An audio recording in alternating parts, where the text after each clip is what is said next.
Hello YouTube, Facebook, and Twitter nations. Desktop Bible Guy here. Happy Friday. Well, today we're going to be beginning our study of John chapter 2. So, John chapter 2 verses 1 and 2 say, "On the third day there was a wedding in Cana of Galilee, and the mother of Jesus was there. Now both Jesus and his disciples were invited to the wedding." Marriage was instituted by God in Genesis chapter 2 verse 24, which says, "Therefore a man shall leave his father and mother and be joined to his wife, and they shall become one flesh." Marriage was meant to be a reflection of the love and unity found within God, and also through the marriage relationship, humans were meant to reflect the glory of God by fulfilling God's command to be fruitful and multiply, given in Genesis 1:28. Now, Cana was approximately 8 miles north of Nazareth. Now Jesus attended this wedding with Mary, his mother, and his disciples. Although Mary isn't specifically named in this gospel, it does say that the mother of Jesus was there, and therefore we know that it was in fact Mary. And I think it is a good assumption to say that the disciples that accompanied Jesus to this wedding were the ones that were mentioned in chapter 1, that being Philip, Nathaniel, Peter, and Andrew.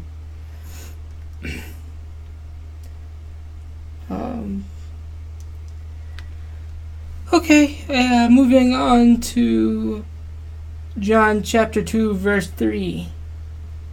"And when they ran out of wine, the mother of Jesus said to him,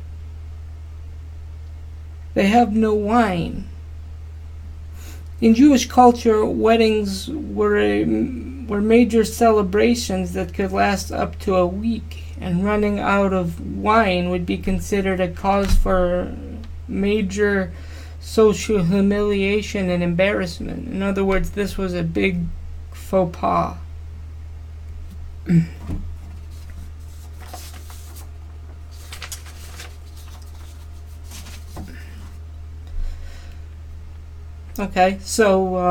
Moving on to John chapter 2 verse 4. Jesus said to her, "Woman, what does your concern have to do with me? My hour has not yet come." Now, to our modern ears, it seems like Jesus is being quite rude here, but we should remember not to let the standards of our own culture obscure our understanding of the Greek here. The New International Version of the Bible, or the NIV for short, translate this verse as "dear woman," translates the verse "woman" as "dear woman," which is, I think, closer to the meaning of the Greek, and shows that Jesus is not being rude here, but is in fact being polite. By saying, "What does your concern have to do with me? My hour is not yet come," Jesus is trying to make clear to his mother that he does things according to God's timetable and not mankind's. In other words, Jesus is saying that Mary can't rely upon her family connections to Jesus for miracles. She, like anyone else, has to approach him in faith. Okay, so moving on to John chapter 2, verse 5. His mother said to the servants, "Whatever he says to you, do it." Now, Jesus does end up manifesting his glory in response to Mary's faith. I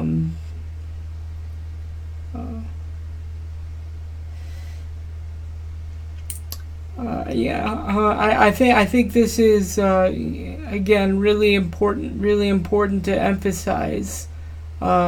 Nobody can get on the fast track with Jesus due to a position of influence.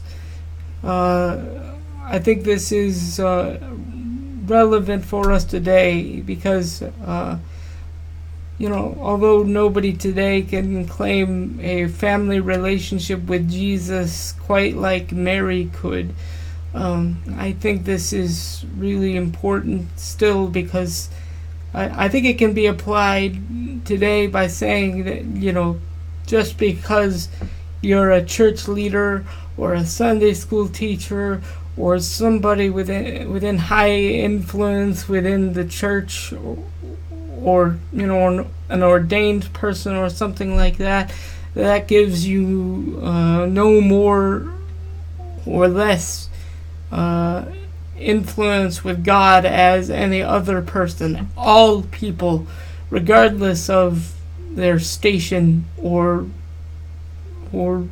ordination or whatever, have the same influence with God. Have the same connection point with God that anyone else does, because all people have to come to Jesus in the same faith, and God honors faith. And since all people are coming to God on the basis of what Christ has done on the cross, all people are coming to God the same way and through the same, and therefore are equals before God in that way.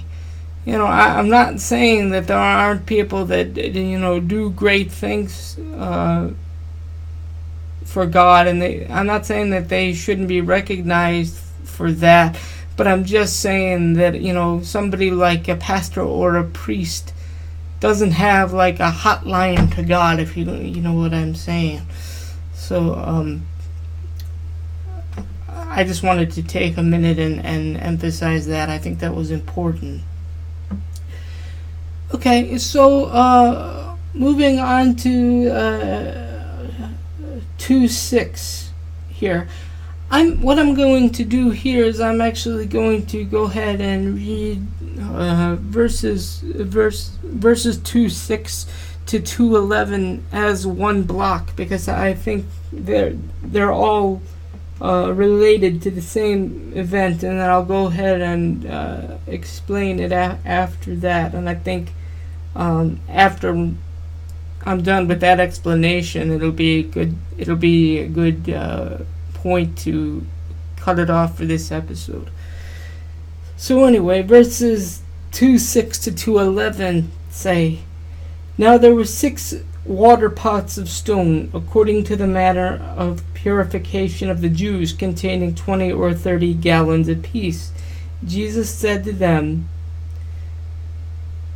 meaning the servants at the wedding that Mary was just talking to, "Fill the water pots with water." And they filled them to the brim. And he said to them, "Draw some out now and take it to the master of the feast." And he took it. And when the master of the feast had tasted the water that had been made wine, and did not know where it came from, but the servants who had drawn the water knew, the master of the feast called the bridegroom, and he said to him, "Every man at the beginning sets out the good wine, and then when the guests have well drunk, then the inferior, but you have kept the good wine until now. This is the beginning of signs Jesus did in Cana of Galilee, and manifested his glory, and his disciples believed in him."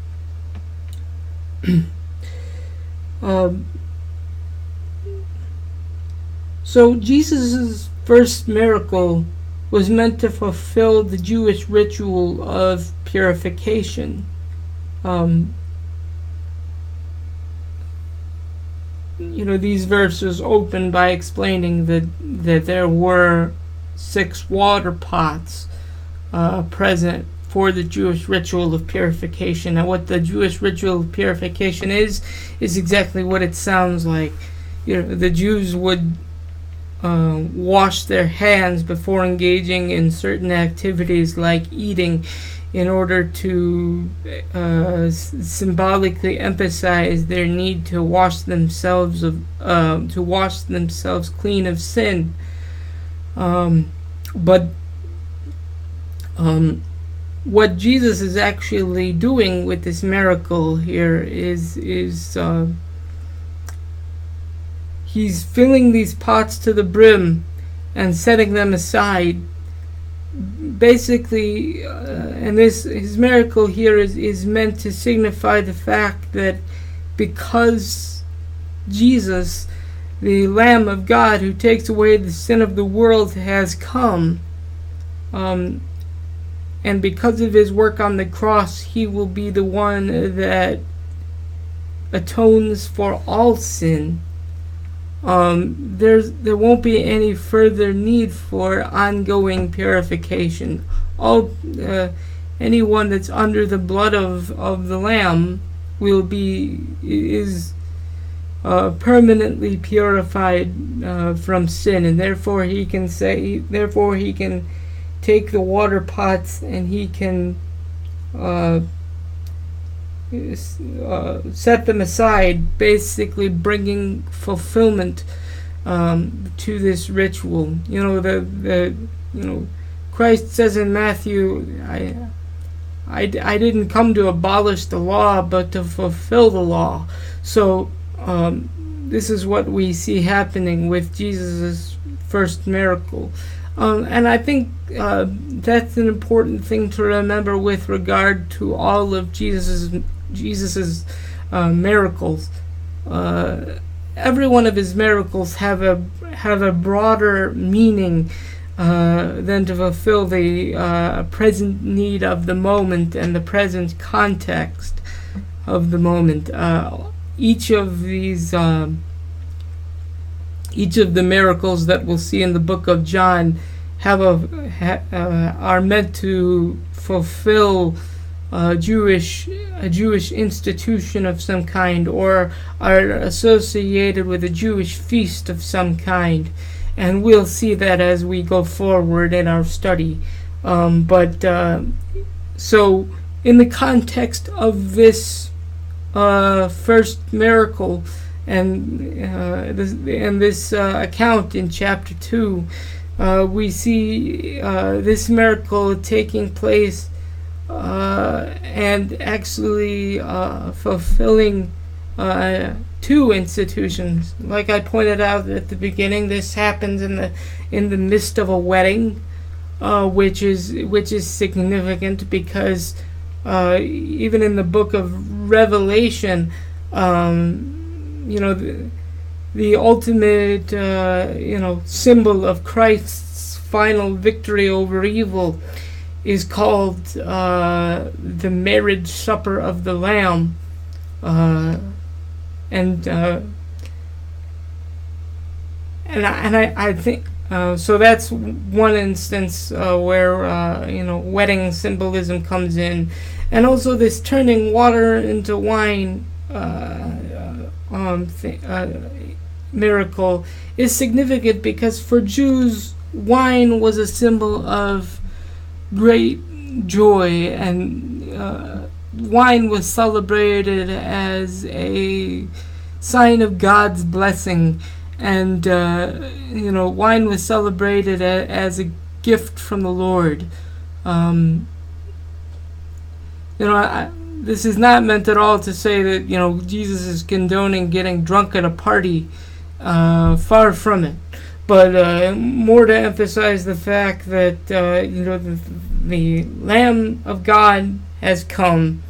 The need for further purification from sin is done away with, and the people can rejoice and be glad in their Messiah. All of this is kind of meant to be understood within the context of this first miracle. So I see that we've gone over time. I just wanted to go ahead and finish up the explanation. So I'll go ahead and leave it here for now, and we'll pick up next time and just continue where we left off. I hope you can join me for the next episode. Until then, God bless and take care.